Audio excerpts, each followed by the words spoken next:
أعوذ بالله من الشيطان الرجيم. بسم الله الرحمن الرحيم. كتب عليكم القتال وهو كره لكم وعسى أن تكرهوا شيئا وهو خير لكم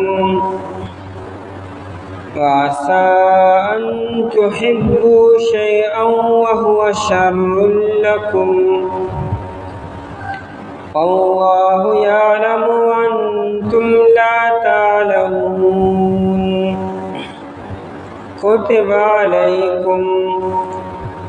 فرض کړی شوی پتا سباندی القتالو جنگ کول وهو كره لكم او حال دار چې دا جنگ ګران لګي پتا سباندی واسا او کی دیشی ان تکرهو شیئن دا چتا سبت گڑے یو سلرا وهو خیر لکم حال دا دی چاہب بہتر وستاسو دپارا وعسا او کی دیشی ان تحبو شیئن دا چتا سخوی وسیل لرا وهو شر لکم او حال دادی چاہبا ناکار وستاسو دپارا واللہ یعلم واللہ تعالی پوئیگی وانتم لا تعلمون او تاسو نپوئیگی. آیت مبارکہ کے ترغیب دے الالقتال او جہاد طرف دا مخ کی آیت کے ترغیب الالانفاق مال اولگوید اللہ تعالیٰ پلارکی یتیمانانو مسکینانو خپلوانو باندی او قدیت کے ترغیب الالجہاد دے مال سرسر خپل ځانم د الله په لاره کې ولګوئ. جهاد به انسان په خپله کې نفس او مال به دواړه د الله په لاره کې به لګي. اصل کې په مکی دور کې مسلمانانو سره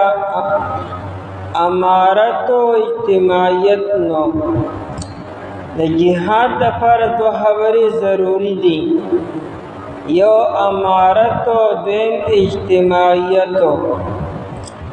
امارت نو مراد امیر دی چې داسې یو امیر موجودی چې د خلکو باندې اتفاق وي او خلک د عظمت او احترام کی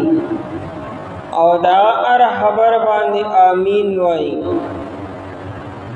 اور دغه امیر په خپل ماتحت باندې گرفت وي چې څوک دا حکم خلاف ورزي نشي کولی. نو امیر موجود او چې نبی علیہ الصلوۃ والسلام صحابه کرام رضی الله تعالی عنهم د نبی علیہ الصلوۃ والسلام په وینا باندې عمل کو. په مکی دور کې ډیرو صحابو نبی علیہ السلام ته وی چې موږ د جهاد تراکا چې موږ د کافرانو د ظلمونو د زیاتو جواب غیله ورکو. او نبی علیہ السلام به وی نه یو صحابیم کافرانو له جواب نه ورکړي، نه په کافرانو باندې حمله کړې ده او نه دای په مال او په جان باندې. حالانکہ صحابو دار سے کولی شو کچرے لاس پلاس مقابلے نشو کولی نو شبخون خویا کولی شو کنا د شپې خو د کافر په کور باندې حمله کولی شو او ناسا په یو کافر خو یې قتل کولی شو. لیکن نبی علیہ الصلوۃ والسلام نه صبر وکوي، برداشت وکوي. نو ګوره د صحابو باندې نبی علیہ السلام گرفت او قبضه وپی. نبی علیہ الصلوۃ والسلام امیر و امارت پکې و. لیکن د جهاد لپاره دیم خبر اجتماعیت ده چې اجتماعیت موجودی نو علاغی و جهاد فرض کیږي. با اجتماعیت په مکی دور کې نو صحابه لا مجتمعانو یو جماعت او یاسنوا چې د مسلمانانو د زنانو د ماشومانو عزت محفوظي او صحابه جهادو کې دالانو. مدینی منورې ته چې کله صحابه رالو نو امارت خود مخکې نو اجتماعیت هم راغی چې امارت او اجتماعیت دواړه جمع شو او د صحابو د ماشومانو د زنانو ته تحفظ ملو شو. نو قرآن حکم رو جهاد فرض شو چې که تاسو باندې کافران حملو کی تاسو به دفاع کوئ، مقابله به کوئ او تاسو اقدامی جهاد کولی شئ. اوسم دا مسئله ده. دا دور تاسو د نبی علیہ السلام دور کوئی خبر نه و.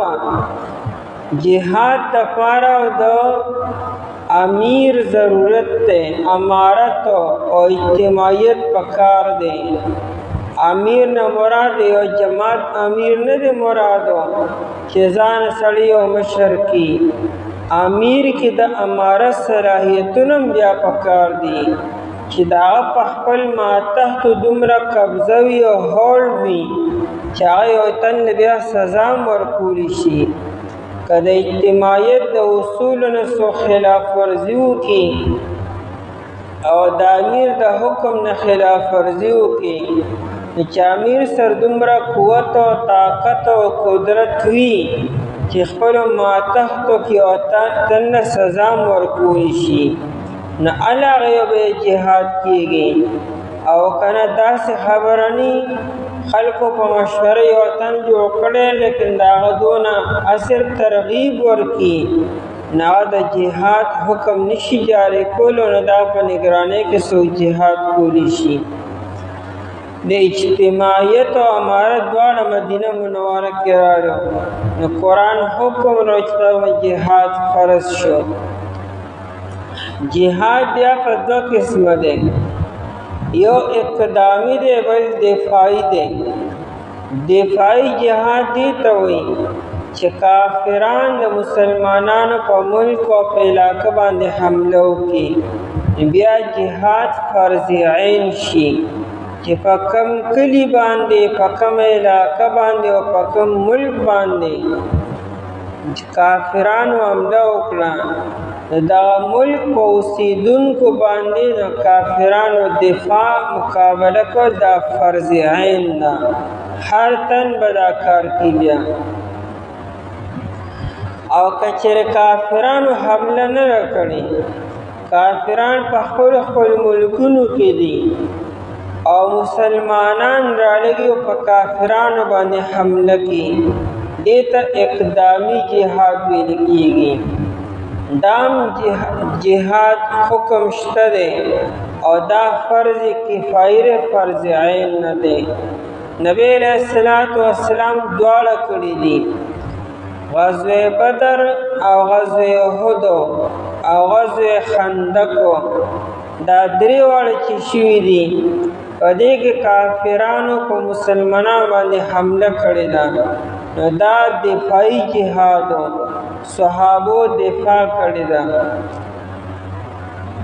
او دا مکه مکرمه چې فتح کېده، فتح مکه او دارنګه غزوه تبوک، دې کې نبی علیہ الصلوۃ والسلام اقدام کړی دی.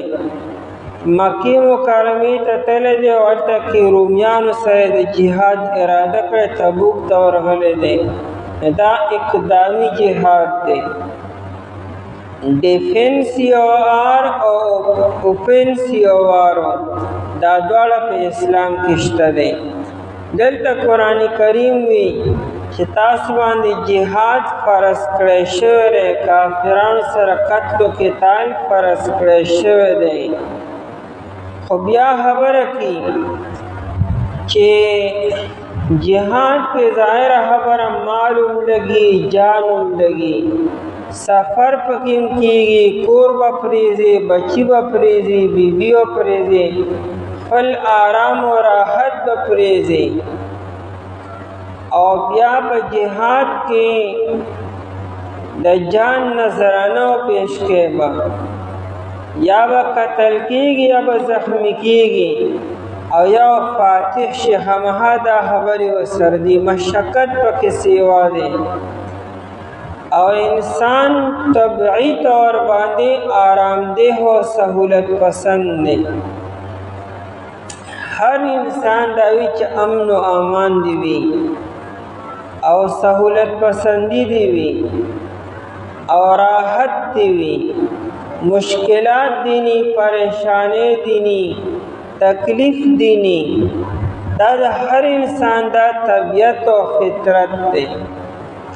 او جهاد کې دا ټولې خبرې منافی دي. هلته نه راحت شته، نه سهولت شته، او نه امن و امان شته، او نه بلکې هلته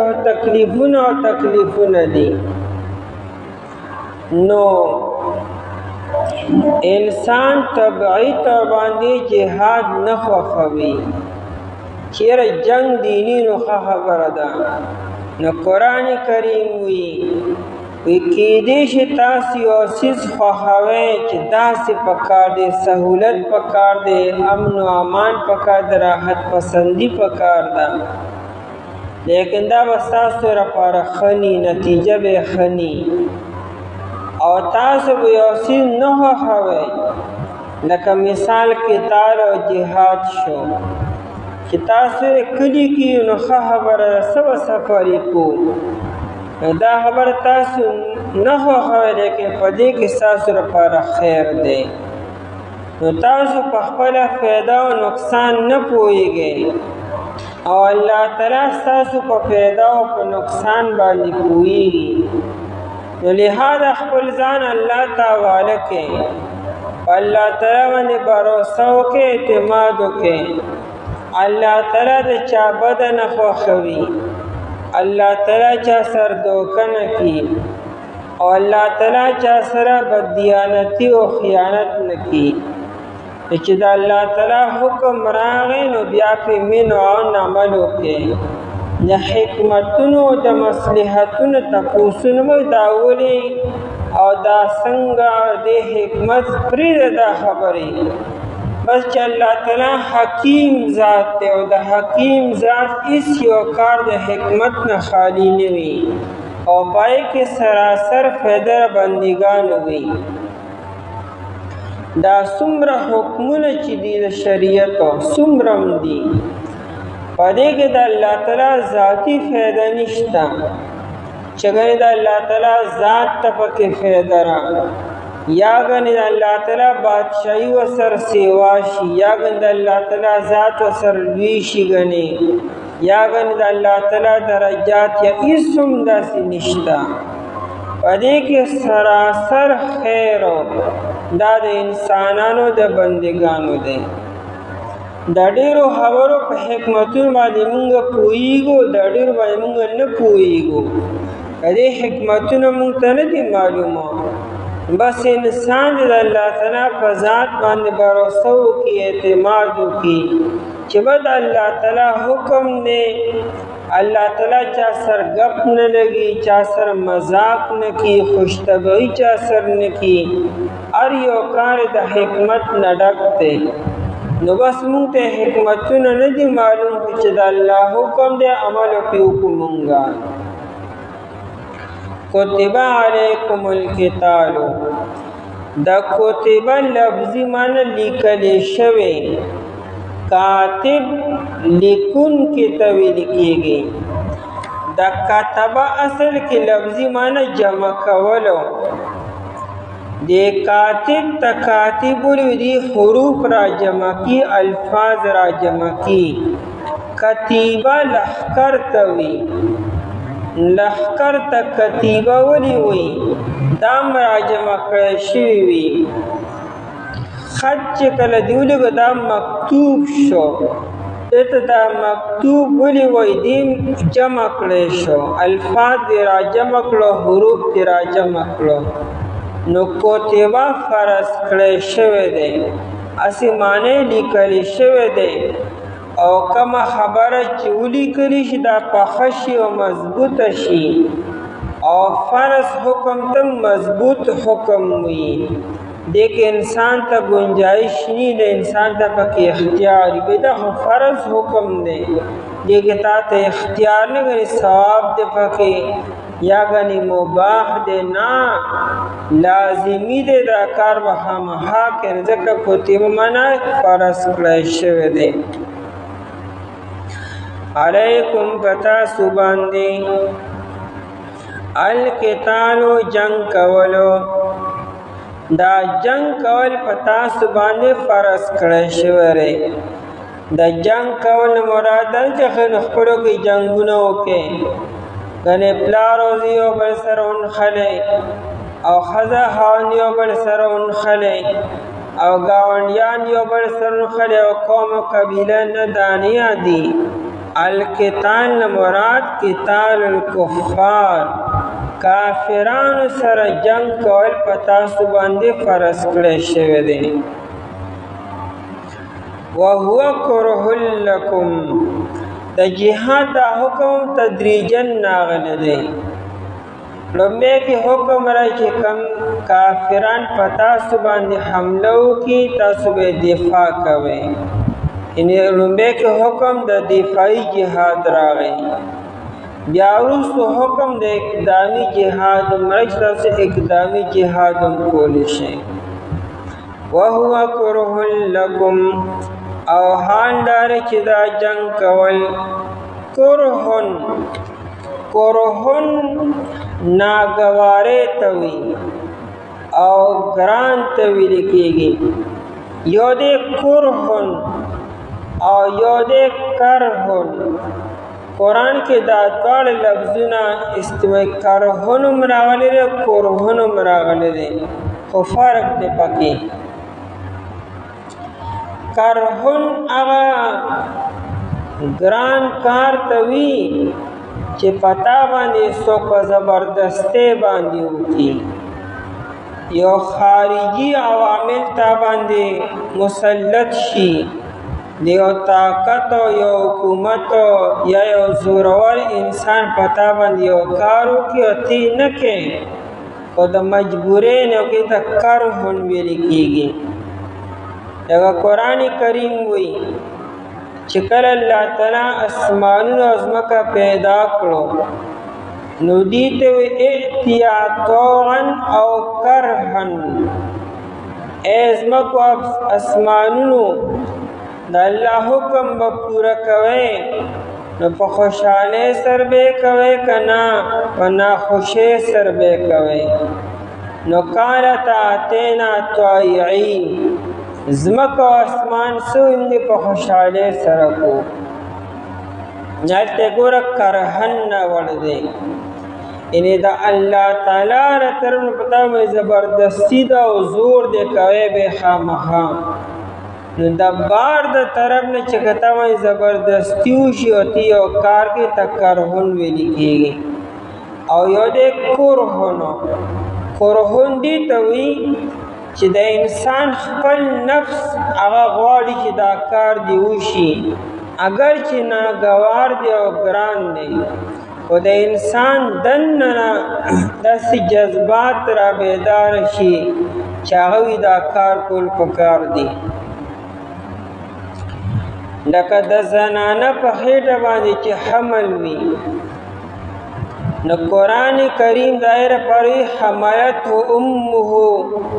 کرها و وضعته کرها قرآن کریم چې د مور او پلار احسان ومنې دای قدر وکړي ځکه چې ای اولاد ته مور او پلارو ته مور څونه زمانہ په ناګوارۍ سره او په مشقت سره اوچت کړي او بیا چې دنیا ته راتې څومره په مشقت سره راغلی نو هغې دپاره قرآن کریم کرهن لفظ راوړی دی نو څه مطلب د مور خپل دا چاهت دی چې ماله د الله تعالی اولاد راکړي حالانکه مور ته پته ده چې د اولاد د پیدا کېدلو دا څومره زمانه د اولاد چې څومره د مشقت ده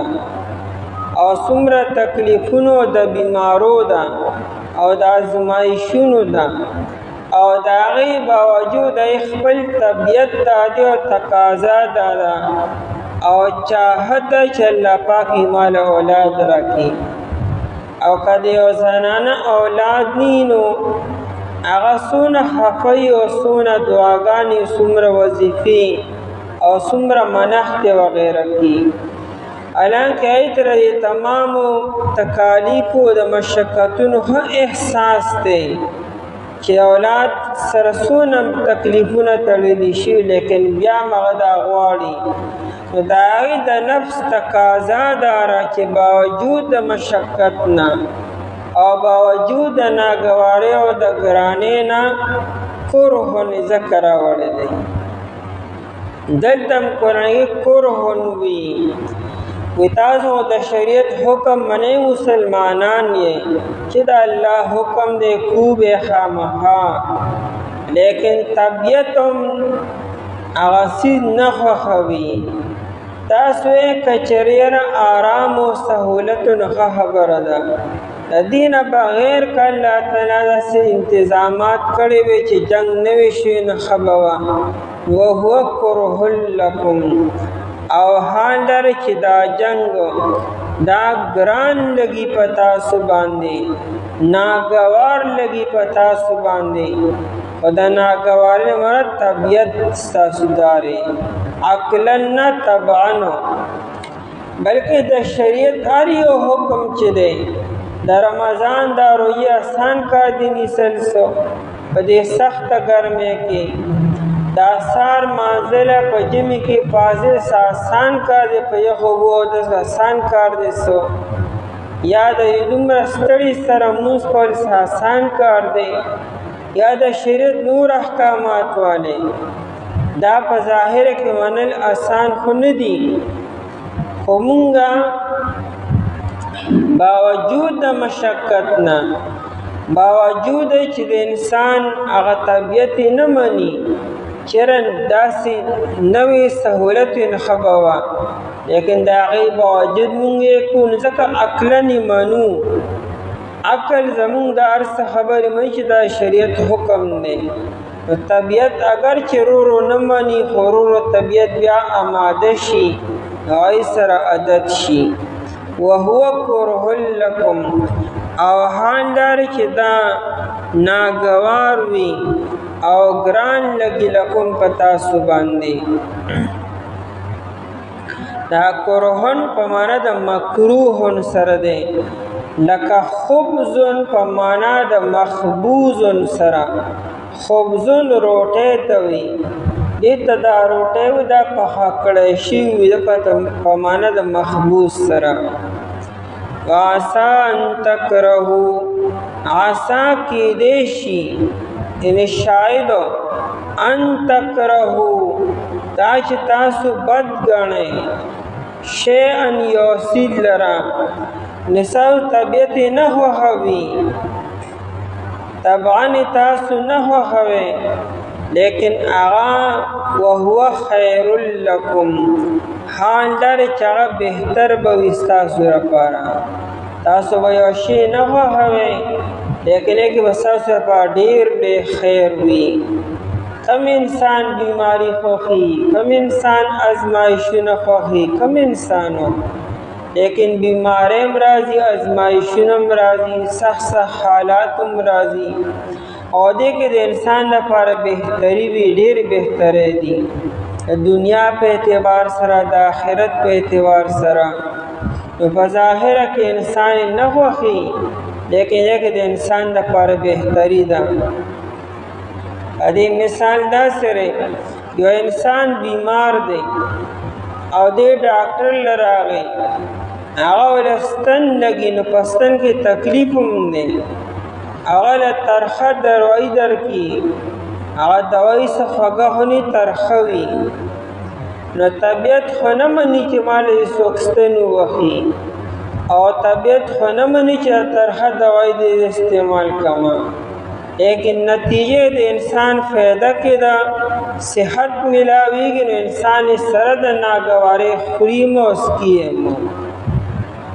ولې فایده موږ ته معلومه ده. دارنګه د شریعت پار یو حکم کې په ظاهره کې سختی ده او ناګواري ده، لیکن نتیجه د انسان په حق کې ده، فایده را پکې او مصلحت او حکمت دې پکې. نو قرآن هم ډک وي چې وی منې او عمل پې وکړئ تاسو. وعسى أن تحبوا شيئا، او کیدی تاسو مینا کوئ، محبت کوئ، خوښوئ شین یو څیز لره، یو شی به تاسو خوښوئ، وهو شر لکم، لیکن هغه ناکاره وي، بدتر به وي ستاسو لپاره. لکه تاسو وایئ چې آرام دی وي، سهولت دی وي، جهاد دی نه وي، قتال دی نه وي، مقابله د کافران دی نه وي، او سهولت پسندي وي، لیکن دې کې ستاسو لپاره خیر نشته، شر دی. دا چې تاسو جهاد پرېږدئ او کلي کې کښېنئ، نو کافران به غلبه حاصله کړي، کافران به مضبوط شي، طاقتور به شي، ستاسو علاقې به ستاسو نه والي، ستاسو مالونه ستاسو جانونه به ستاسو نه والي، او تاسو بزدله شئ بیا. او چې جهاد کوئ نو ستاسو غلبه په کافرانو باندې روب او داب به موجود وي. بل دا چې مال غنیمت به تاسو ته میلاویږي، علاقه به ستاسو وسیع او فراخه به شي، او د آخرت بلا ثوابونه به تاسو ته میلاو شي. تفسیر قرطبی،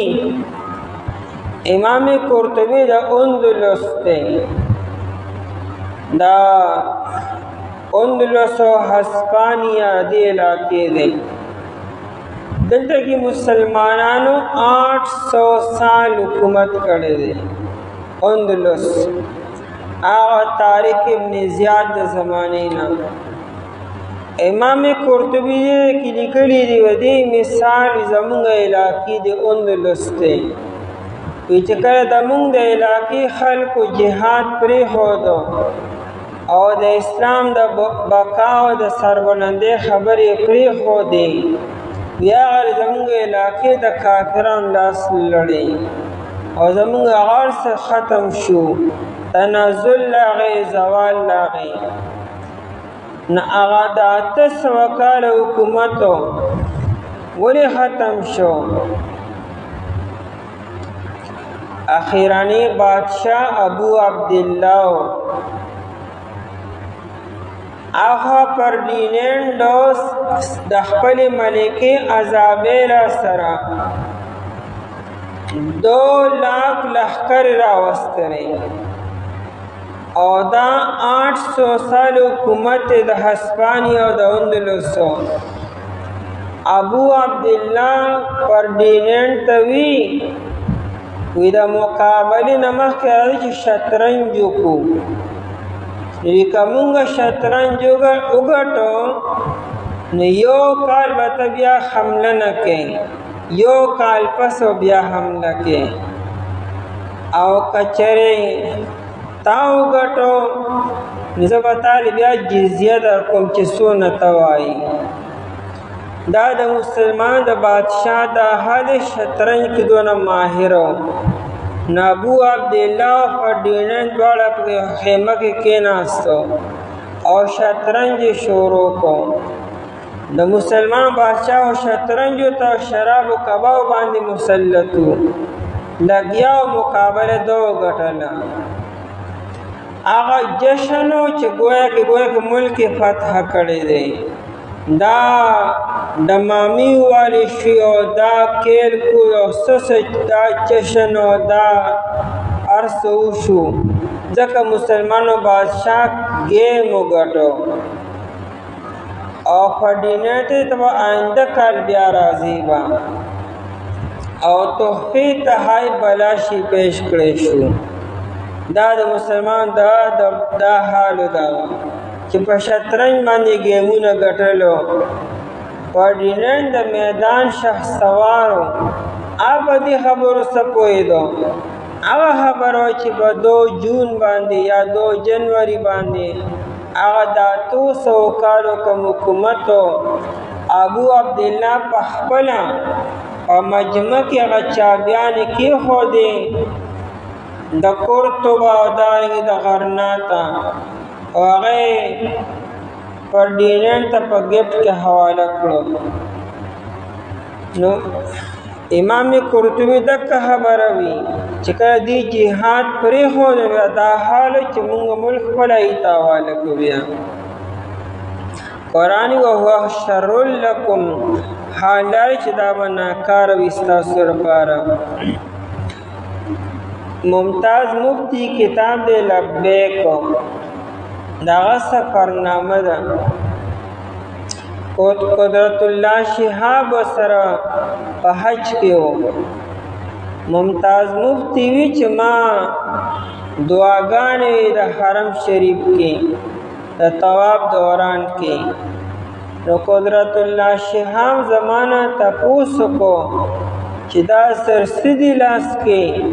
مجید دعاګانې دي او دا ویم چې الله تعالی مال سرا کی. قدرت الله شهاب راته وی خیال کو دې کې دعاګانې قبليږي په حرم شریف کې. نیمادي کې دغه دعاګانې غواړم د دې لپاره چې قبول شي. نو ذکر ته جو غره په غور سره دعاګانې غواړه اره دعا مغ غواړه غره ایماری چې دې خبرې مطلب څه دی. ویراته وی چې دی پی ټی وی ډایرکټر دا به هر ټیم تبه کېده او تبه به ډېر زور او شور سره کمیده باندې نو ډاکټرانو پسې حکیمانو پسې او کم علاجونه وکړو لیکن تبه باندې حق کېده. چاوتی پلانکی دے کہ یو مجذوب بزرگ دے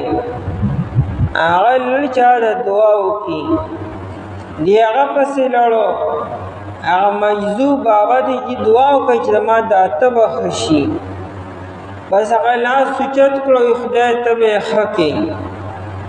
او دی چکور تراتا بلکو ٹک ٹاک کرا گئے خوشحالو چی مالو اللہ تعالی صحت راکو. د شپې سم لاستو او چې سار را پاسېدو د سټ داډو کې بار تراوتو بدن یې نیغ شو تختاو بالکلو. نو بیا نه اوړېدی شو نه راکښته کېدی شو نه ټیټېدی شو نیغ بالکل د تختې په شان دی. بیا اسپتال ته په مخه کو نو کله یو ډاکټر او کله بل ډاکټر مرض د ده څه دی. اخیره کې یو پوه ډاکټر وی چې د علاج په دې کې تب راشي دته چې کله بخار او تب د تراله زوردار د بدن بکولو شي بیا تبې د پاره دا ډراپونه او دا ستنې او دا سو تب به کم ځای گذر دعا کړي تب کم ځای بیا راځي. نو بیا چې خدای هغه تبه زما دپاره ښه وه ای که زبا ګرځېدم ما کېناستېدم به ما هر څه مې کولو اوس خو بلکل تخته شوم او نیغ شوم. ممتاز مفتی وی دا خبره مې چې وه زما د راسه کتابچه پرېوته چې خدای اوس څه ووایم چې الله دا راکړه زما لپاره ښه دي. د دې وجې نه چې الله تعالی کوم حال درکړی دی په دې خوشحاله اوسئ چې د ستا لپاره خیر دی. وهو شر لکم او دا به بدتر وي ناکار وي ستاسو لپاره. والله يعلم الله تعالی پوئیگی وانتم لا تعلمون او تاسو نه پوئیگی الله پوئیگی تاسو نه پوئیگی فالله بھروسہ کے اعتماد اللہ تخفل ځان حوالہ کې الله به چریم نپریزی په میدان باندې الله تعالی هغه ذات چې تا نه پریته به پریزی خو الله تعالی تا نه پریزی دکلن فصام لها دا اللہ تعالی چې کوم راسره کټ کیږي نه کتی نه کټ کیږي الله تعالی عمر غیرتی ذاتو ابر چریم په میدان کې आवाज نه پریږي سهارا بدر کی وګرځه تمام دنیا انسانانو ګورا نام پلار او مور او بیبی بچی اولاد ګورا په میدان باندې پریږي دا صرف هغه ذات چې په میدان کې نه پریږي اب تعالی لاس تکیو بالکل سہارا بتال در کی تو پا اللہ بھروسہ کہ اللہ پوئیگی تاسو نہ پوئیگے تو اللہ پا حکم مانی عملو کے فرض کړه شعر پتا سباندې جنگ کول او حال دار چې دا ګران لګي پتا سباندې او کیدیش تا صبت غنی او سلرا او حال دار چې دا بهتر وي تاسو لپاره او کیدیش تا سمینه کوي او سسرا او حال دار چې ناکار وي تاسو لپاره الله تعالی کویږي او تاسو نه کویږي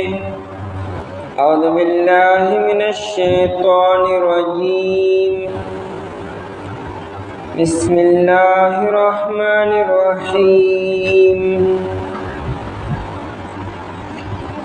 ولا يزالون يقاتلونكم حتى يردوكم عن دينكم إن استطاعوا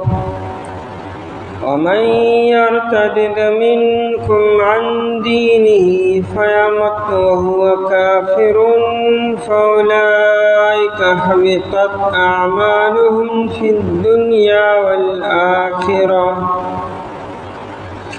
أولئك أصحاب النار هم فيها خالدون إن الذين آمنوا والذين هاجروا وجاهدوا في سبيل الله أولئك يرجون رحمة الله والله غفور رحيم ولا يزالون او ہمیشہ بیدا کافران یقاتلونکم دیب جنگ کوي تاو سرا حتی تردی پوری یردوکم چی دی واپس کی تاسو لرا عن دینکم دا دین ستاسونا ان استطاعوا کچر دی طاقت الری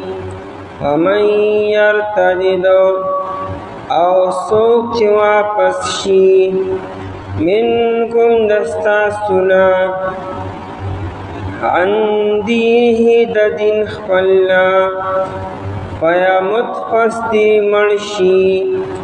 وهو کافر فدا سے حال کی چدی کافر وی فاولائک حبطت اعمالهم پس دا کسان چدی برباد شل عملون ددی فی الدنیا والآخرہ دنیا و آخرت کے اولئک اصحاب النار او دا کسان چی دی خاوندان دور دی هم فیها خالدون دیبا پدیور کی ہمیشوی ان الذین آمنوا یقیناً کسانو چیمان روڑ دے والذین هاجروا او کسان چی ہجرت کر دے وجاہدوا فی سبیل اللہ او دی جهاد کړی په لار د الله تعالی کې اولئک یرجون دا صفتونو والا خلق امید لري رحمت الله د رحمت د الله تعالی الله غفور رحیم الله تعالی بهون کی مهربان دی دواړو آیتونو کې خاص واقع طرف ته اشاره ده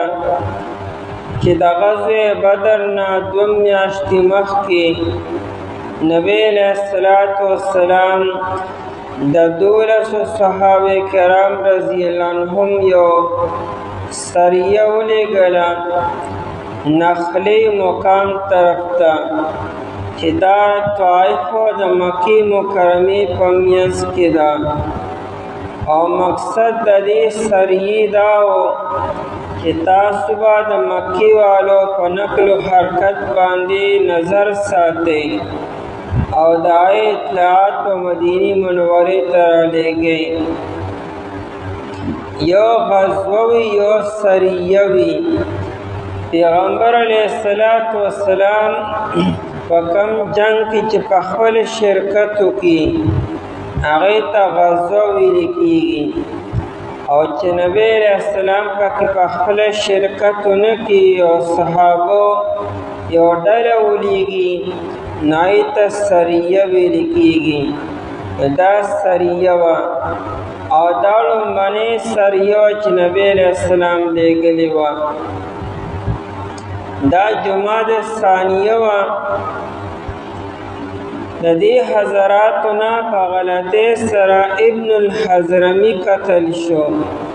او دا 1 رجب و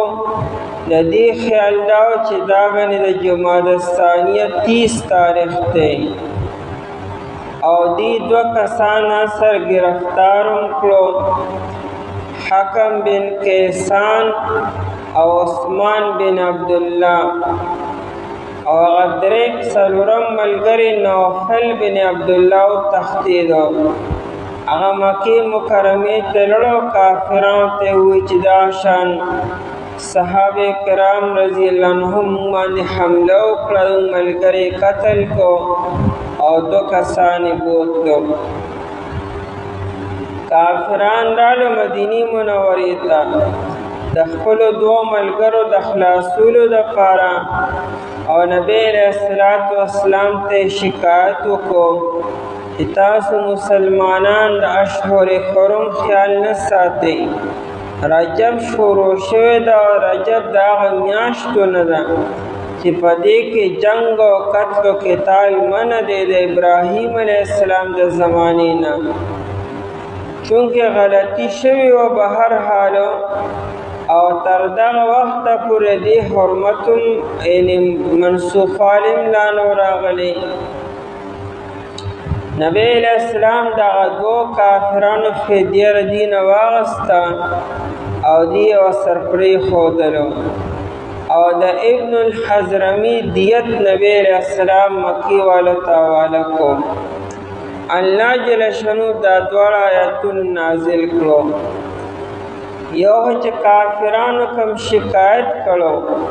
چې تاسو زمونږ سړی قتل کو د رجب په میاشت کې قرآن کریم وی چې دا خبره ټیک ته غلطي وشوه لیکن اے مکی والو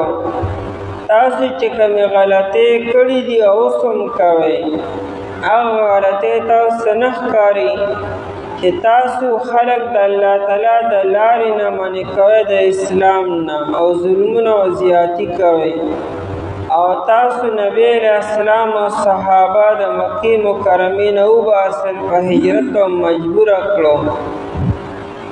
او تاسو چې د مسجد حرام نه خلق منې کوئ او تاسو په خپلم ایمان نه راوړئ او په مکه مکرمه کې او د الله په کور خوا کې شرک کوئ تاسو بوتانو ملک او درلي دا ته ګناهونه نه ښکاري او دغه د صحابو د لاسه چې یو سړی قتل شو هم په خطاً قتل شو نغاز برغټه مسله ښکاري. بهر حال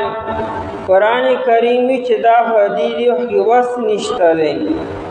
دا کافران به تاسو سره همیشه جنگ بکی، که دی په خپل وس او طاقت عمومي نو بیا دی په حرم شریف کې تاسو سره جنگ کی، بیا او بیا د رجب کې د سرم بیا جنگ کی، اشهر حرم کې د سرم جنگ کی. دی په خپل نه د حرم شریف د تقدس خیال ساتي او نه د اشهر حرم د تقدس او د احترام خیال ساتي. په خپل دین شته او نه ایمان شته او په تاسو باندې الزام قایمي. ولا یزالون او دی به همیشه وي یقاتلونکم چې دی به جنگ کوي تاسو سره، یعنی آینده به دی همیشه تاسو سره جنگ کی، که په حرم شریف کې وي، که په اشهر حرم کې وي، که د حرم شریف نه باري او که په اشهر حلت والا میاشتو کې وي. حتی یردوکم تر دې چې دی واپس کی تاسو لره عن دینکم د دین ستاسو نه. د دې مقصد دا چې تاسو د اسلام نه وړې واپس کفر طرف ته راشئ، نو ستاسو کفر ته د اورېدو پورې به دی تاسو سره جنگ بکی او کوششونه بکی. ان استطاعوا کچری دی طاقت ولري، دا پر دی وس او طاقت نشته او کفرق وس او طاقت عمومو نو خامها تاسو مجبوره کی اسلام ته راولي. قرآن کریم ان استطاعوا وی یعنی دا کار هونی شي کېدی. صحابه کرام رضی اللہ عنہم کم دے کہ د ایمان نه واپس د کفر ته غټي غټي موقع راغلي، ازمایښتونه راغلي دي. هغه عاصم رضی اللہ عنہ، خبیب رضی اللہ عنہ، لس کسان چې نبی علیہ السلام لیږلو او 2 کسان قتل شو او 3 کسان دی گرفتار کړو. نو پای کې دا زید بن دسنه رضی الله عنه جو دې کافرانو گرفتار کو. ابو سفیان ورته چې کله په پانسه خېجو بی دا خبره ته خوښې چې ستا په ځای نبی علیہ السلام مونږ دلته کې په پانسه خېجو او دې د کافرانو په لاس کې دی او پانسه ته خېجول دی. دا وخت کې زید بن دسنه رضی الله عنه وی سوای وی زه خدام نشم برداشت کولی چې نبی علیہ السلام مدینه منوره کې او دا باندې الته کې معمولی تکلیف راشي، دا نشم برداشت کولی. تلاوی چې زما په ځای باغ دلته کې په پانسه باندې خېجول شي. نو صحابه کم دې کې د ایمان نه اورېدو والو د عمر رضی الله عنه په دور کې ابو مسلم الخولانی رضی اللہ تعالیٰ عنہ یمن والو گرفتار کو بنو حنیفہ والو او دا مخ کې بلا مسلمانان ورته وشتلو او بیا دې ورته وشتو اینا مخ کې دې هغه په جړا شو ناوته ولي نمر نه یریږي عمر نه یریږم وی زما خدایو جان دې چې د الله لپاره قربان شي. وی زه هم چې زما په بدن باندې څومره ویښته وي د هر ویښته بدله کې مال الله تعالی سارا کی او زه بیا بیا د الله لپاره قربانېږم، بیا بیا قربانېږم. نو صحابه کم دې کې د ایمان نه اورېدو والا خلکو او ان استطاعوا کچری دی طاقت ولري هو طاقت ورخدي ورکړي نه صرف ظلمونه زیاتی او پتا سو کی، لیکن ساولنا ایمان نشي وباسل نه کلمو وباسل شي. ومن یرتدد او څوک چې واپس شو که فرض که یو تن واپس شو یعنی کفر تلاړو که د هر څه وجې نه وي که د کافرانو د لالچ کې راغی او که نه د هغې نه تنګ شو او یا د هغې نه ویرېد او ایمان نه وړېدو ومن یرتد څوک چې یعنې مرتد شو منکم د ستاسو نه عن دینه د دین خپل نه د دین اسلام نه وړېدو د دې وجې نه که انسان یو ځای کې ګیر شو کافران در باندې ظلمونه او زیاتي کي نو ټیک ته په خوله باندې کلمه د کفر ووایه لیکن زړه کې به ستا ایمان مضبوطي او کلک وي ځکه کافران ستا په زړه باندې خو طاقت نه لري چې ستا زړه نه هم کلمه وباسي اسلام کې دا گنجایش هم شته دی چې تا باندې څوک زور او زبردستي کې او تورې در باندې کېښوده او تا ته وي شابه د کفر کلمه ووایه کني قتل کودي نو عظیمت خو دا دی چې مه وایه پرېږده مړ شه چې شهید شي خو که چېرې وی نو په خوله باندې ویلی شي خوړه کې به د ایماني لکه عمار رضی الله عنه داسې کړو د هغه باره کې دا د 14مې سپارې آیتونه رالو لیکن که انسان ډړنم د کفر کلمه تسلیم کی او منی نو دا دی اوس مرتد دی او چې کوم سړی مرتد شو او فیمت پس دی مړ شو د ارتداد په حالت کې ور مرګ هم راغی دنیا نه مرتد لاړو نو بیا وهو کافر نه حال لري چې دی کافری دنیا هم برباد شو آخرت هم برباد شو هغه ایمان او د ایمان په حالت کې چې کوم نیک اعمال کړي ټول ارث برباد شو یعنی داسې بنی چې د ایمان او د نیکو اعمالو اجر به ورته ملو شي او د کفر او د ارتداد هغه سزا به ورته ملاویږي نه آخرت کې به ګنې بچ شي نه هغه ارث تمام ارث برباد شو ضایع شو گویا کې دا ډوسه کړي نه وي اولئک پس دا کسان چې د حبطت اعمالهم برباد شل عملونه دی فی الدنیا والآخرة حبطت وی حبطت د حبات نه دی او حبات په عربی کې هغه غیا ته وي چې کله خراب شي یو غیا چې کله خراب شوه او ساروی پی ورغه ساروی هغه غیا وخوړله او دا ساروی بیا وپړسېږي او دا یې غیا د لاسه مړ شي ته حبات ویل کېږي نو قرآن کریم حبطت دا دی چې ارتداد اختیار کو که د مال د لالچ د وجې نه دی که د بلې خبرې د وجې نه یا د هرې نه نو ګویا کې خرابه غیا یې وخوړله او دا غیا به خامخا د مرداري به پرېږدي نه نو حبطت اعمالهم برباد شول ضایع شول عملونه دی فی الدنیا والآخرة په دنیا کې مو آخرت کې مو آخرت کې خدای کې ثواب نشتا او دنیا کې سو شو دنیا کې دار چې کده بیبي وی نو نکاح ختم شو او دی به اوس مسلمانانو سره نکاح نشي کولی او کدی مړ شو جنازه پې نه کېږي د مسلمانانو په مقبره کې قبرستان کې بنا دفن کېږي د مسلمانانو والا معامله به سر نه کېږي او بلکې دی به اوس قتل کېږي به ځکه د مرتد سزا چې دا قتل ده ابو داود شریف کی روایت تے جلد ثانی کے ابو موسیٰ شری رضی اللہ عنہ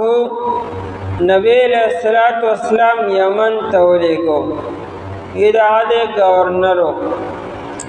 سروز بعد معاذ ابن جبل رضی اللہ عنہ راغی. معاذ ابن جبل رضی اللہ عنہ د سرلې د پاسه ناستو.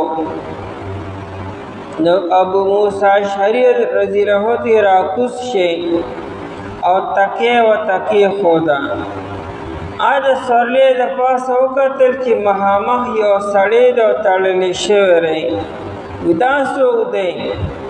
سرلې د پاسه خبرې شروع کړي. وجي دا یهودي و، د اسلام وروړو او د اسلام د وروړو نه بعد بیا دوباره یهودیت اختیار کو. یې مونږ تړلی دی. د معاذ ابن جبل رضی اللہ عنہ وی زما د کوزیدو نه مخکې دې قتل کې.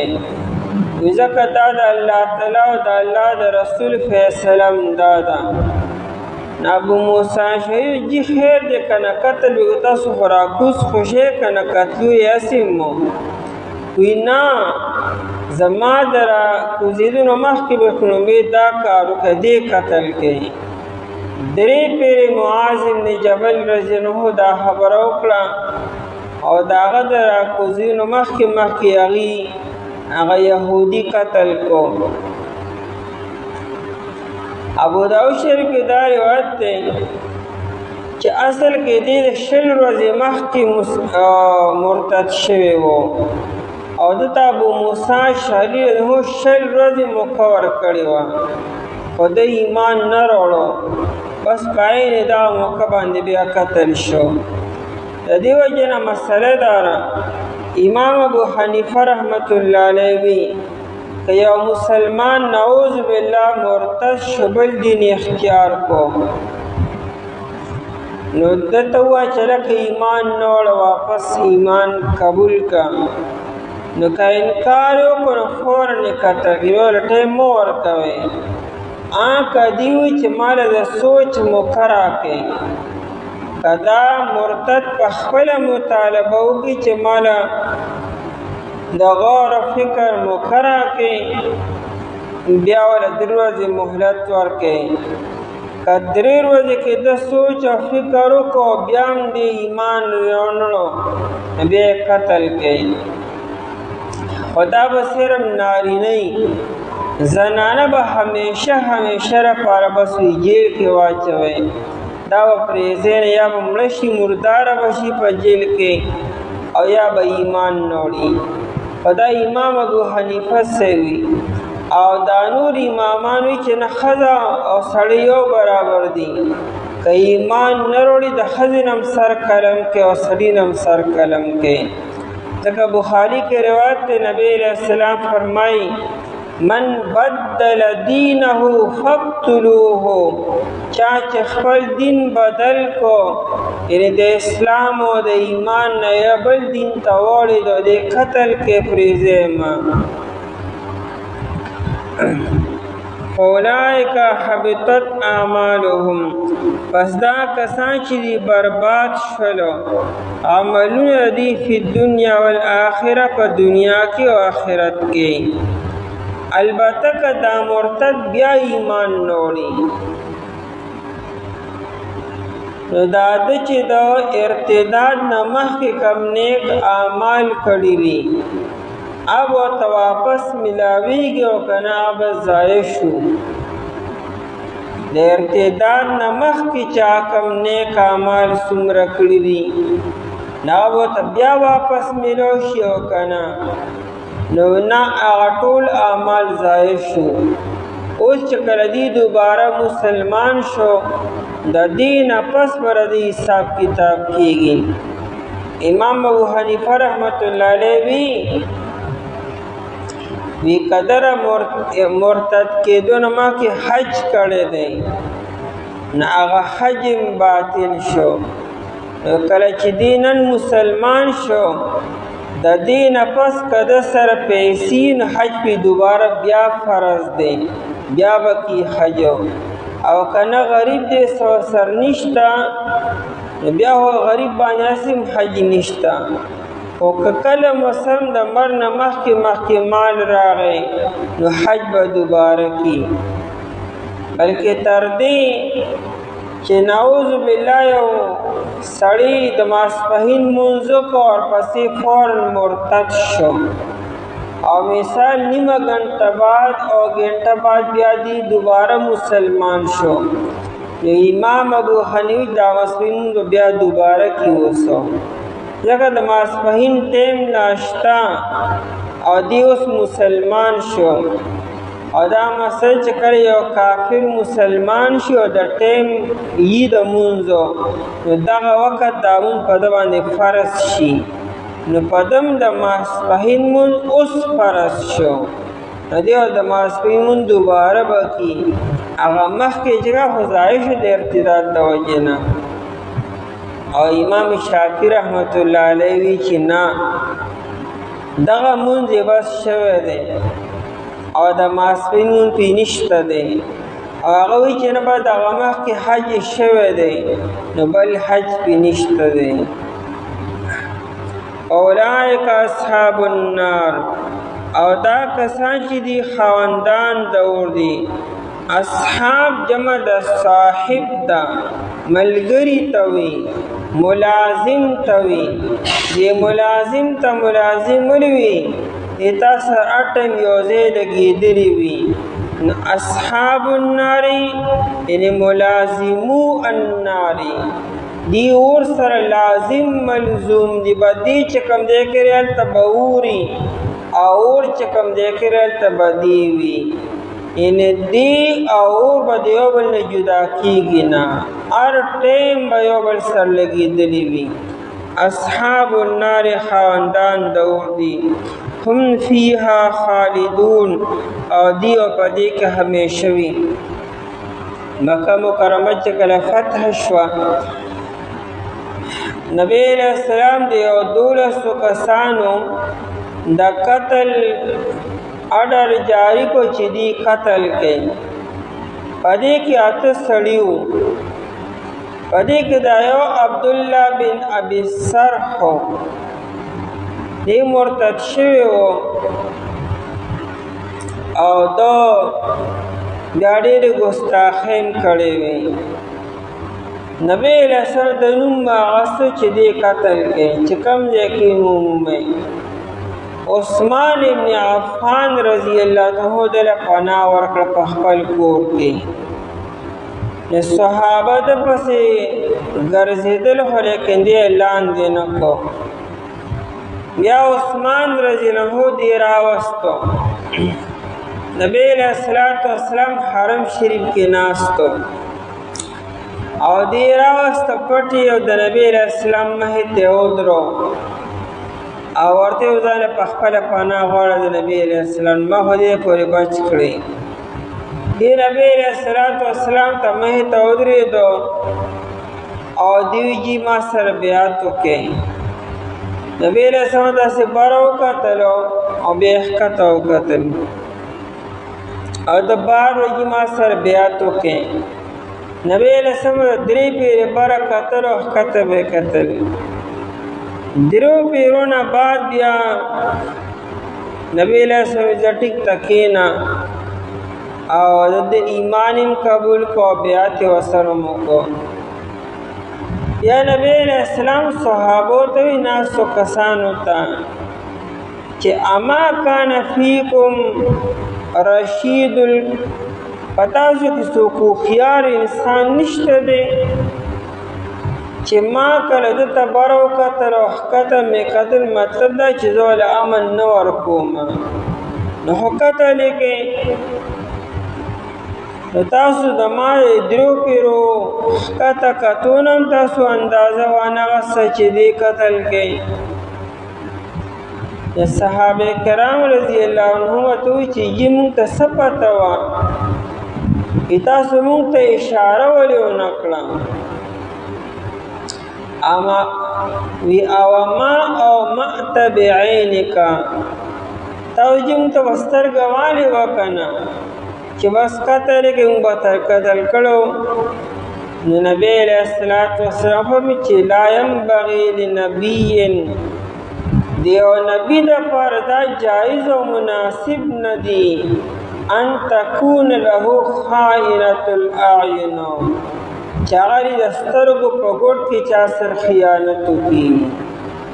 دا پسترګ وال چاته او اشاره کول او دا خیانت دی پیغمبر داسې کار نشي کولی موږ مسلمان ټول سترګې وخو خبریم کو مذاقم کو پسترګو کې اپوري او دا مرض بیا په زنانو کې د نارینو نم سیواري پیغمبر علیہ السلام سره چې دا مناسب نری چې انسان د چاته سترګو وخی هغه د اشاره وکړي مخامخ یو شانتی او شاته بل شانتی هم فیها خالدون دیبا پدی کې همیشه وي یعنی پدی اور کې به همیشه وي ان الذين آمنوا اوس چې کله دا ابن الحضرمی چې کوم قافله و د هغې نه مال راوړو صحابو د لسو کسانو او بیا هغه دوه کسانو فدیه هم نبي علیه السلام واغسته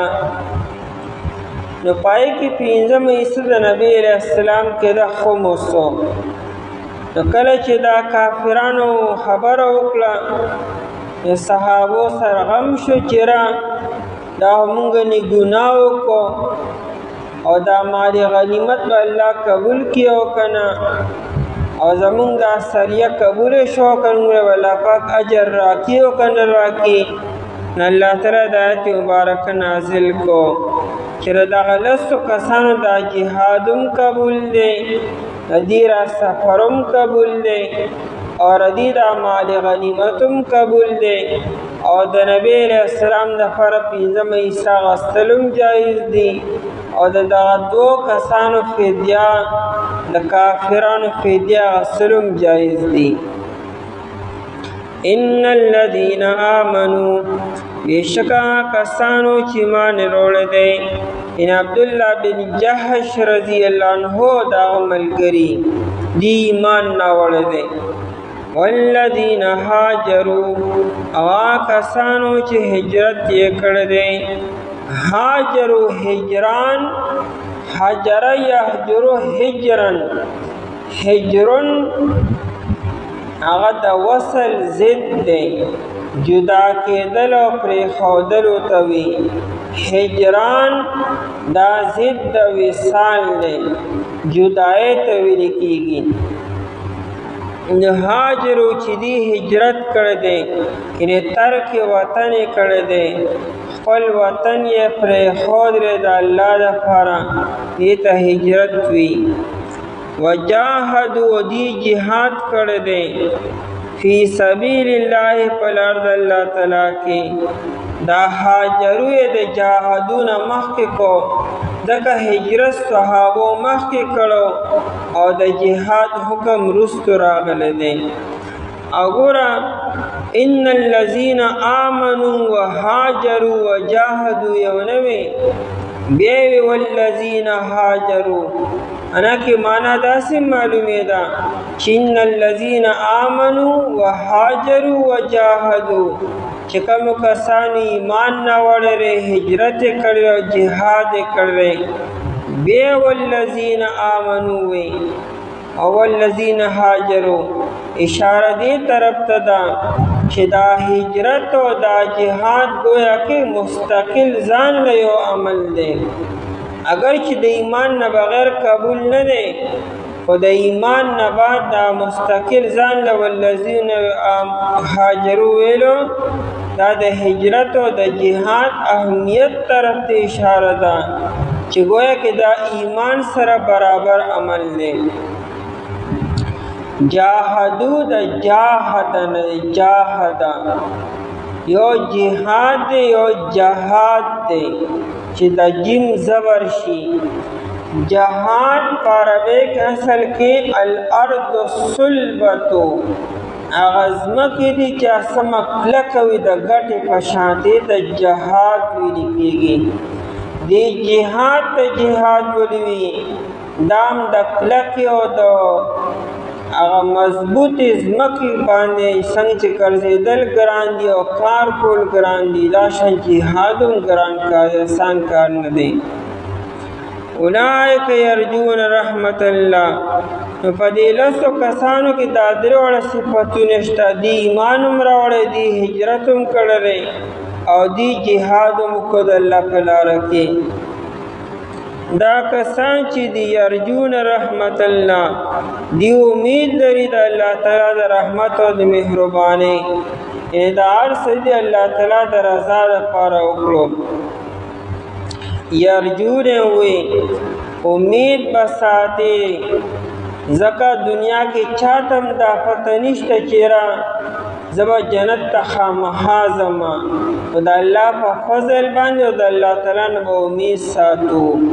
دا صرف هغه صحابو چې نبی علیه السلام ورته عشره مبشره یا چاته په دنیا کې د جنت زیری ورکړي وه، خو 100% شو او باقي ټول په امید باندې دي. والله غفور الرحیم، او الله تعالی بخښونکی مهربان دی. یعنې که ستاسو نه د حکم پوره کولو کې کومې خطایې کېږي، کومې غلطۍ کېږي، دا ورته الله تعالی معاف کړي. او همیشه به دا کافران دی به جنگ کوي تاسو سره تر دې چې دی واپس کی تاسو دین ستاسو نه کچې طاقت ولري. او څوک چې واپس شو د ستاسو نه د دین خپل نه، پس دی مړ شو حال دار چې دی کافر وي، پس دا کسان چې دی برباد شرمنونه دي په دنیا آخرت کې. او دا کسان چې دی خاندان د اور دي، دی به په دې کې همیشه وي. یقینا هغه کسان چې ایمان وروړی دی او هغه کسان چې هجرت یې کړی دی او دی جهاد کړی په لار د الله تعالی کې، دا کسان چې دی امید لري د رحمت د الله تعالی. الله تعالی بخښونکی مهربان دی. اعوذ بالله من الشیطان الرجیم. بسم الله الرحمن الرحیم. يسألونك عن الشهر الحرام قتال فيه قل قتال فيه كبير وصد عن سبيل الله وكفر به والمسجد الحرام وإخراج أهله منه أكبر عند الله والفتنة أكبر من القتل ولا يزالون يقاتلونكم حتى يردوكم عن دينكم إن استطاعوا يسألونك دی تپوس کوستانا عن الشهر الحرام اباراد میاشتی عزت مند کی قتال فیہ یعنی جنگ کول پدی کی. قلو نبی علیہ السلام قتال فیہ کبیر، جنگ کول پدی میاش کی کبیر لوی گناہ دے. وصد عن سبیل اللہ، او من کول د خلقو د لارې د الله تعالی نه. وکفر به، او انکار کول په الله تعالی سره. والمسجد الحرام، او د مسجد حرام نه. وإخراج أهله، او باسل د اوسیدونکو د دې منه ردی مسجد حرام نا اکبر ډیر لوی ګناه دی عند الله پنځ د الله تعالی. والفتنة او شرک اکبر ډیر لوی دی من القتل د قتلنا ولا يزالون يقاتلونكم او دا کافران به همیشی چې دی به جنگ کوي تاسو سره حتی يردوکم تر دې چې دی واپس کی تاسو لره عن دینکم د دین ستاسو نه ان استطاعوا کچر دی طاقت عمومی. په آیت مبارکه کې بیان دی چې د مسلمانانو نه په غلطۍ سره یو کافر قتل شو، هغه میاشتې محترمې وې. کافرانو د عین لوی مسله جوړه کړه، ارالو نبی علیہ الصلوۃ والسلام ته مسلمانانو ته وی چې تاسو مسلمانان د عزتمندو میاشتو احترام نه کوئ، پای کې یو زموږ یو ملګری قتل کو او د دې میاشتو حرمت او عزت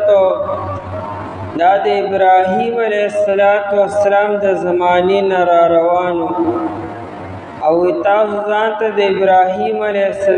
السلام اولاد وای او د ابراهیم علیه السلام د ملت دعوی کوي. وی تاسو د ابراهیم علیه السلام د قواعد او خیال نه ساتو او د مونږ یو ملګری قتل کو. واقعا دا وا چې د غزوه بدر نه 2 میاشتې مخکې جمعه الثانیه میاشت وه، نبی علیہ السلام د 12 کسانو یو جماعت جوړ کو. امام ابن القیم رحمت اللہ علیہ 12 کسان یادی او نور تفسیر قرطبی اور روح المعانی 10 کسان یادی. دریم قول پکې د 9 کسانو دی. عبداللہ بن جحش رضی اللہ تعالیٰ عنہ داغی امیر کو. اولی ابو عبیدہ بن الحارث رضی اللہ تعالیٰ عنہ داغی امیر کو. چکل روانی دو ابو عبیدہ رضی اللہ عنہ پا جڑا شو او نبی علیہ السلام تیوی چی تاسم دمر من دا استان بغیر بسنگ وقت روما، یعنی جدائی نشم برداشت کولے. نبی علیہ السلام غیثار کو او دا پا زیبان عبداللہ بن جحش رضی اللہ تعالیٰ عنہ دا نبی علیہ السلام دا ترور زوی دے. دیر دا جماعت امیر کو او دیر یو خط ورکو او عبداللہ بن جحش رضی اللہ تعالیٰ عنہ تے ہوئی چې دا خط بگوری نا کلاوی بیمنا چکل تاسو 2 ورځې سفرو کے نو 2 ورځې بعد دا خط بیا کولو کی او چې پدې کې ما کم مضمون لیکلی دای مطابق با عمل کې او دای نه مخکې ونه په خپل ګوري نوې ملګرو تبخې. نبی علیہ السلام هغه وخت کې دا مهم پټ وساتو چې دا جماز په کم مهم باندې لګم او سره پاره لګم. دی روان شو چې کله درو د سفر دیو کو عبداللہ بن جحش رضی اللہ عنہ خط کولو کو. په خط کې نبی علیہ السلام دا لیکلو چې تاسو لاړ شئ نخلی مقام ته. نخلا د مکی مکرمه او د طائف په منځ کې یو ځای دی او دا مکی مکرمه ته نږدې دی. تاسو هلته او تاسو کار بدای چې د کافرانو خیال په کافرانو په نظر ساتي چې دی زمون بارک سو تدابیر اختیاری او سکی ځکه نبی علیہ السلام ته بعض اطلاعات را رسیدلو چې کافران د مسلمانانو خلاف سیو د جنگ اراده لري. دا نبی علیہ السلام گویا کې د جاسوسۍ دپاره لېږلو چې تاسو به د کافرانو په نقل و حرکت باندې نظر ساتئ او موږ ته به اطلاعات را لېږئ. نبی علیہ السلام دویم خبره دا هم لیکلې وه چې ستا په دې ملګرو کې چې څوک تا سره ځي نو په خوشحالۍ تا سره لړ شي، او که یو سړی وي چې زه نه ځم نخلي مقام ته نو په هغه به زبردستي نه کې بس هدې واپس راشي. عبدالله بن جحش رضی الله عنه خپل ملګرو ته ووایي او ځان سره ووایي چې انا لله و انا الیه راجعون سمعا وطاعة لله ولرسوله. زه خو د الله او د الله رسول خبره مې واورېده، منم عمل پې کوم. ملګرو ته وایي که تاسو ما سره څوک ځئ نو هم ټیک ده، او که ما سره هېڅوک نه ځئ تاسو به زبردستي هم نه کوم، زه به یوازې ځم او د نبي علیه السلام په خبره باندې به عمل کوم. ټول ملګري تیار شو او هغوی ورسره روان شو. دی چې کله مخکې لاړو نو د سعد بن ابي وقاص رضی الله تعالی عنه او عتبه بن غزوان د دې دواړو حضراتو نه اوښان ورک شو. نو دې دواړو اوښانو پسې لړلو. د امیر صاحب نجات واخیستو چېرې د اوښانو تلاش کو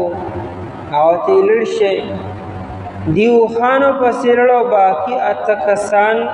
نخلي مقام ته ورسېدل.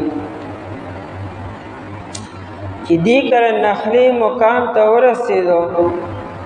نو دا د جمادی الثانیه 30 تاریخ و، 13 تاریخ و، او دی پسې بیا رجبی. رجب محترم میاشته، په دې کې قتل و قتال او جنگ منع دی. دغه وخت یو قافله تېرېده د طائف نه مکې مکرمې ته روانه وه، او دا قافله تجارتي وه. دې کې 4 کافرانو او قافله کې چې کوم تجارتي مال وی کې سرمنې وې او اوس کې وی نور داسې مال وغیره و. په دې 4 کې چې کوم مشر هغه عمر بن الحضرمي و، عمر بن عبدالله الحضرمي، او 3 ورسره نور کافرانو. 2 وروڼه عثمان بن عبدالله و نوفل بن عبدالله، او 4م حکم بن کیسانو. مسلمانانو خپلو کې مشوره وکړه چې دا 4 کسان دي او قافله مسره تجارتي مال ورسره دی. که دوی زموږ نه مخکې لاړل نو حرم شریف ته به داخل شي، بیا ورسره موږ جنګ نه شو کولی. او سار له بیا رجب میاشت هم ده، نو ولې چې نن دې سره مقابله وکړو او نن هسې موږ آزاد یو، نن میاشت هم عزتمنده نه ده او ځای هم عزتمند نه دی. نو واقد بن عبدالله رضی الله تعالی عنه غش راواغستو، او واقد بن عبدالله رضی الله عنه اول خپل سر کټ کړو، ویښته یې کټ کړو، حلق یې وکړو، او بیا دې 4 کافرانو ته ور مخامخ شو. نایي چې وکتل چې دا خو لکه عمرې له راغلي دي، ویښته یې کټ کړي دي، نو هغې څه پروا ونه ساتله. او دې کې عمر واقد رضی الله عنه غش راواغستو، او د دې 4 کسانو چې کوم مشر و عمر بن عبدالله الحضرمي هغه یې وویشتو، بس قتل شو. په باقی دریو کسانو کې نوفل بن عبدالله تختیدو او دا دو کسان دی گرفتار کړو. عثمان بن عبدالله او حکم بن کیسان دواړه گرفتار کړو سره د هغه ټول مال او سره د تجارتي قافلې او دی راوستو مدینه منورې ته. نبی علیہ الصلوۃ والسلام ورته چې تاسو خو ما جنگ نه ویلي غلي او تاسو سړی ولې قتل کو او دا خو د رجب میاشت شروع شوه یکم تاریخو. صحابو ته دا اندازه ونه لګېده چې بیګا د رجب میاشت لیدلې شوې ده او نن ګنې یکم رجب دی. د دې خیال لا چې ګنې نن 30 جمادی الثانیه ده، نن ماښام به ګنې رجب شروع کیږي. دغه صحابو دا جماعت خپم شو چې دا مونږ څه وکړو. خیر هلته کافران خبر شو ځکه نوفل خو تښتېدلو مکې مکرمې ته. نا ټوله واقعه مکې والو ته بیان کړه. هغوی رالو د خپلو دوو ملګرو د خلاصولو دپاره. دوه قیدیانې چې وو عثمان بن عبدالله او د حکم بن کیسان د خلاصولو دپاره. او دې سره سره یو لوی شور یې جوړ کړ د نبي علیه السلام مخې ته چې دا تاسو مسلمانان ګوره د عزتمندو میاشتو خیال نه ساتئ او دا تاسو څه وکړو او دا خو د رجب میاشت شروع شوې وه او دا خو د ابراهیم علیه السلام د زمانې نه دا میاشت عزتمند دی را روانې په دې کې جنگ بندي را تاسو څه وکړو. الله جل شانو آیت مبارکه نازل کو چې ټیک ته په دې میاشت کې جنگ او قتل او قتال منع دی، لیکن ایک کافر تاسو چې څه کوئ دا کارونه جایز دي. تاسو چې نبی علیہ الصلوۃ والسلام د مکې مکرمې نه وباسه دا کار جایز وسو. دا تاسو چې په مکه مکرمه کې په مسلمانانو ظلمونه کول زیاتی ګدا جایز کار وسو. او دا تاسو چې مسلمانان د اسلام نه منې کوي او د الله د کور نه منې دا کار ټیک دي. په خپل کم کار نه کوي تاسو. او دا تاسو چې کم کفر او شرک شروع کړی دی په مکه مکرمه کې دا کار ټیک دی. خپل غلطۍ راته نه ښکاري او راله د مسلمانانو یو غلطي چې هغه قصدن نه ده شوې خطاً شوې ده، په تاریخ کې خطایي راله کړي مسلمانانو خدا کار نه کو. نو کم کار چې په غلطۍ سره خطاً شوې دی دایره ته دونه لویه مسله جوړه کړه او خپلې څلور غټې غټې غلطۍ چې تاسو کوئ او برقرار پرې اوسېږئ د هغې غم او فکر د سر نشته. خیر نبی علیہ الصلوۃ والسلام هغه دوه کسان پرې نه ښودل، هغه دوه قیدیانو. نبی علیہ السلام چې دا دوه قیدیان بالا یې پرېږدم چې زمونږ هغه دوه کسان کله راشي. هغه سعد بن ابي وقاص رضی الله عنه او عتبه بن غزوان چې اوښانو پسې تلي وو ای تر دا ساعته پورې لا نور راغلي. نو دا یره وه چې کیدای شي کافرانو هغوی نیسلي هلته کې مکه مکرمه کې قیدیان کړي. نبی علیہ السلام وایي چې څو زمونږ دوه کسان نه دي راغلي ترې پورې دا قیدیان نه پرېږدم. بیا هغوی د خیر سره راورسېدلو اوښانو ته میلو شو رالو. نبی علیہ الصلوۃ والسلام د دې دوه قیدیانو فدیه د هغوی نه واخیسته او دی آزاد کړو. او دا چې کوم کافر قتل شوی و عمر بن الحضرمي د هغې نبی علیہ الصلوۃ والسلام بیا دیت ورکړو کافرانو ته. قرطبي لیکلي دي او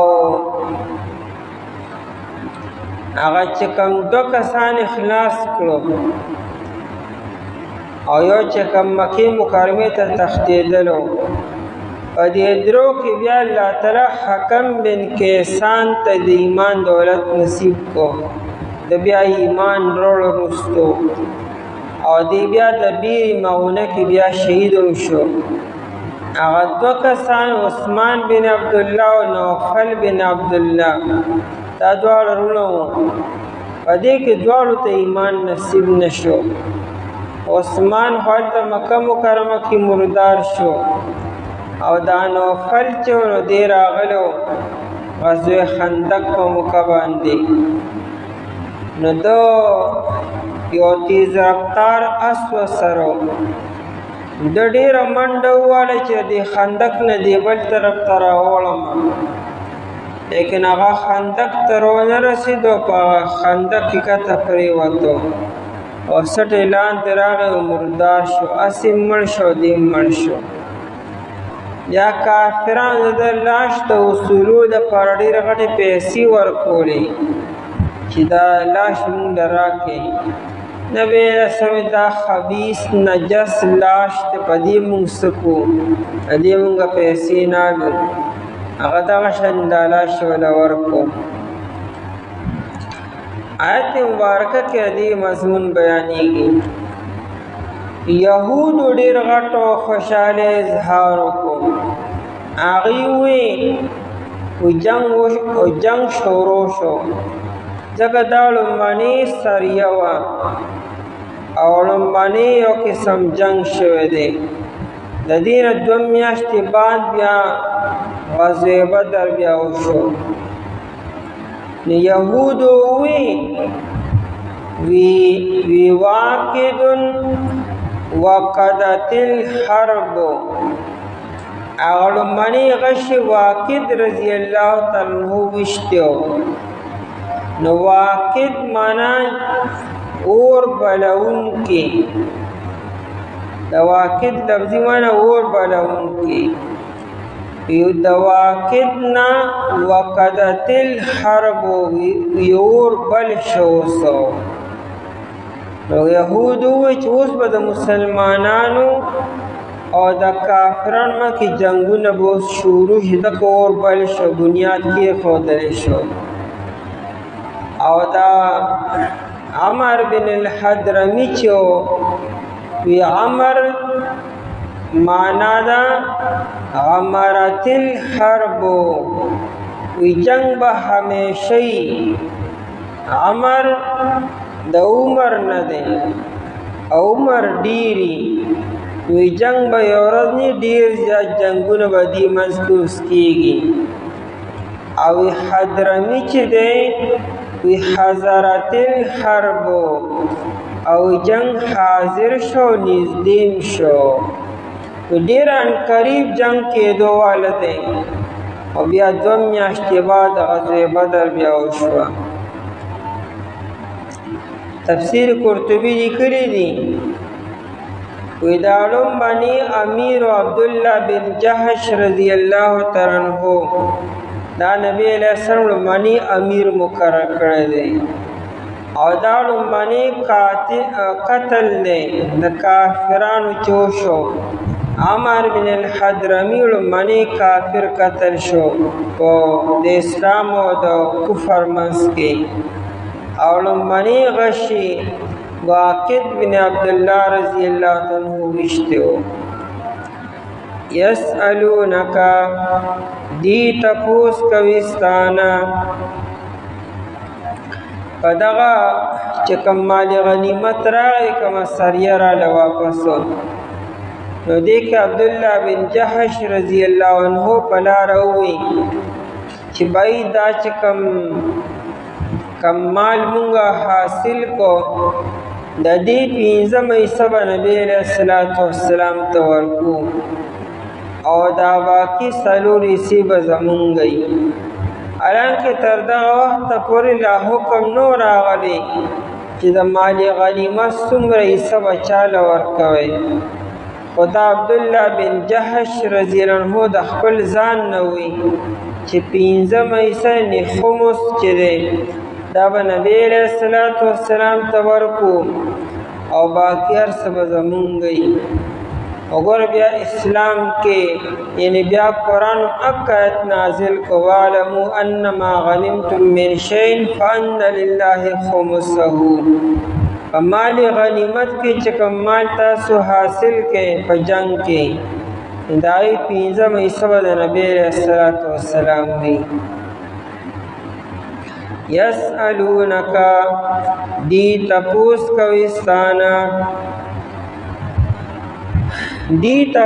کوستانا دا درین یسألونک کرے چې په دې د کراغی عبداللہ بن عباس رضی اللہ عنہ فرمائی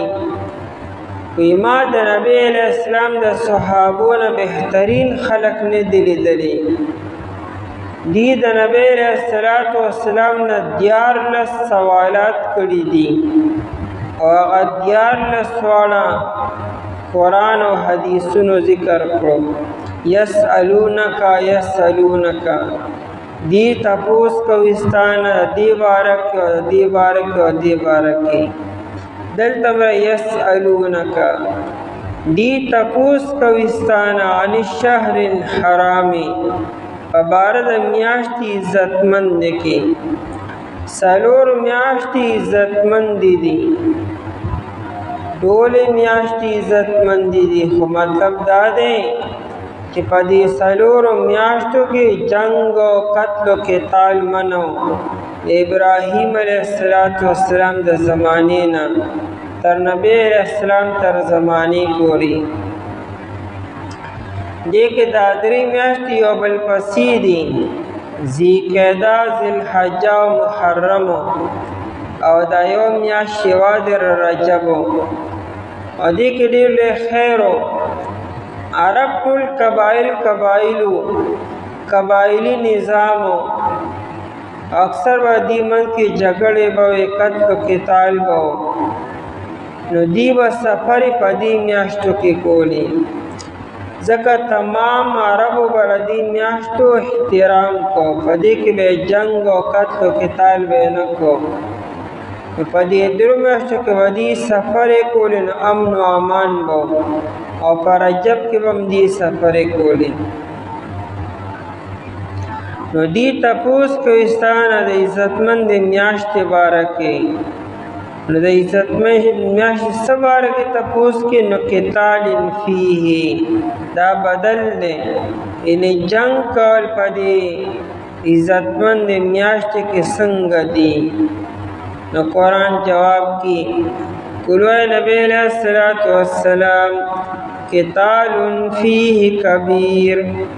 جنگ کول پدی میاشت کے کبیر لوی دے لوی گناہ دے بالکل پدی میاشتوں کی جنگ نرے پکارو وہ جنگ ہو چے انسان کستنو کی کنا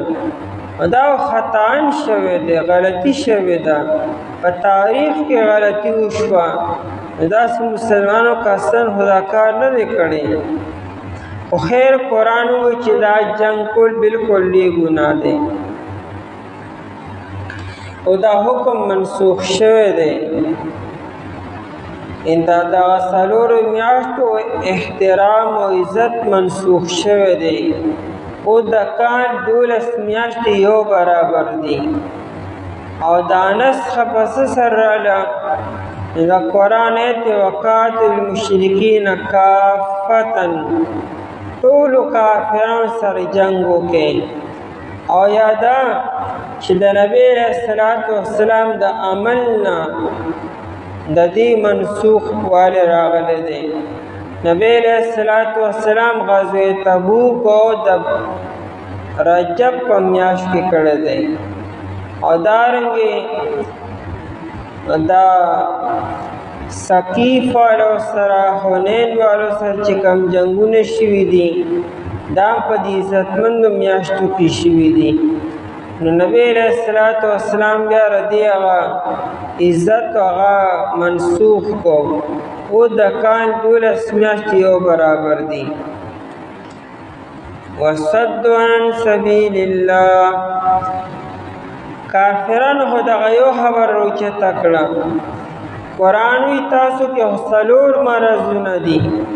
او څلور غلطۍ دي او کستنې کوي بار بار کوي، او د مسلمانانو یو غلطي وشو هغه هم په خطا سره وشوه. وصد، دا صد یا صد دا په عربی کې لازمی راځي متعدی راځي. لازمی معنی داسې او منع کېدل د لارې د الله تعالی نه، چې یو سړی په خپله د الله تعالی د لارې نه منې شي، یعنې اسلام نه راوړي. او یا وصد نو منع کول د الله تعالی د لارې نه، منع کېدل لازمی دی او منع کول متعدی دی. په خپله د الله تعالی د لارې نه منع کېدل دی چې د اسلام نه راوړي په خپله، او منع کولو نه مراد ده چې خلق منع کوي بل څوک اسلام ته نه پرېږدي، او کافران دا دواړه کارونه کولو، او دلته دواړه معنی مراد دي. او منع کېدل د لارې د الله تعالی نه یعنې د اسلام نه، او یا خلق منع کول د اسلام نه. وکفر به، او انکار کول په الله تعالی سره، د الله تعالی د وحدانیت نه انکار مراد دی. کافران الله تعالی منو چې الله شته دی، لیکن وحده لا شریک نه منو، یو نه منو. نو وکفر به، او انکار کول د الله تعالی په وحدانیت سره، یووالي سره. دریم والمسجد الحرام، دا مسجدی آغا سبیل اللہ سر بلگو، یعنی وصد عن المسجد الحرام، او منع کول دا مسجد حرام نا، خلق دا اللہ تعالی دا کور نا منع کولو. دا مسلمانان چکر مکہ مکرمہ کیو، نو کافران و دا مسلمانان حرم شریف ته نه پرېښودلو، مونځ ته به یې نه پرېښودلو، صرف نبی علیہ السلام به مونځ کو، او نور مسلمانان به چې کم کمزوري مسلمانانو هغوی به حرم شریف ته نه پرېښودلو. نو المسجد الحرام، او منع کول د مسلمانانو د الله تعالی د کور نه. او یا آئنده کې به هم داسې کوئ تاسو لکه د حدیبیې په موقع باندې چې صحابه کرام عمرې له راتلو، نو کافرانو منع کړو. او څلورم واخراج اهله، او باسل د اوسیدونکو د دې حرم شریف اوسیدونکي چې دا صحابه دي او نبی علیہ السلام دي، د دې منع وباسل منه ردی مسجد حرام نا اکبر ډیر لوی ګناه دی عند الله پنځ الله تعالی. اسیم دا ظلم دی او زیاتی دی چې ته یو اوسیدونکي یو سړی یو ځای کې پیدا شوی دی، هغه په خپله د هغه ځای نه نه ځي، هغه داسې څه ګناه هم نه دی کړی چې هغه ته کړي نه وباسي، او هغه باندې ته زیاتې کوې، ظلمونه کوې، تنګۍ، هغه مجبوره شي د کلي نه وځي. دا ظلم دی او زیاتې دی. ها که یو انسان داسې جرم وکړي چې د هغه جرم سزا ده چې د کلي نه وباسه، خو ځان له خبره ده، لیکن داسې جرم یې نه دی کړی، صرف د مذهب د وجې نه چې هغه لا اله الا الله ویلې، په دې وجې د کلي نه وباسلو. لکه دا نبی علیہ السلام او صحابه چې اول حبشې ته تلو، صحابه کرام رضی الله عنهم، او بیا د حبشې په ځای بیا مدینې منورې ته رالو. دغه یادي و اخراج اهله، او باسل د اوسیدونکو ردی منه ردی مسجد حرام نه اکبر ډیر لوی ګناه دی عند الله پنځ الله تعالی. والفتنة شرک، فتنه شرک او کفر یادی اکبر ډیر لوی دی، ډیر سخت دی من القتل د قتلنا یو کافر قتل شو او تاسو اسمان په سر باندې واغستو او په خپل لګیا شرک کوي کفر کوي د الله په کور کې دنه کوي په حرم شریف کې کوي چې دا توحید او علامت دی او تاسو الته کې شرک او کفر او بوتانم شروع کړو او دغه نور سلو کارونه کوي دغه سيزونه د الله تعالی په ډیر د غصې او د غضب دي نای ته نه ګوري او دیو کافر قتل دونه مسرت جوړ کړل دومره کافی دی دی تپوس کوي ستانه په بار د میاشتې عزت مند کې چې جنگ کول پای کې وای نبی علیہ الصلوۃ والسلام جنگ کول پدې کې لوی ګناه ده او من کول د خلق د الله تعالی د لارنا او انکار کول په الله تعالی سره او د مسجد حرام نه منی کول او باسل د اوسیدونکو دی د مسجد حرام نه لوی ګناه نه پنځ الله تعالی او شرک ډیر لوی ګناه نه د قتل نه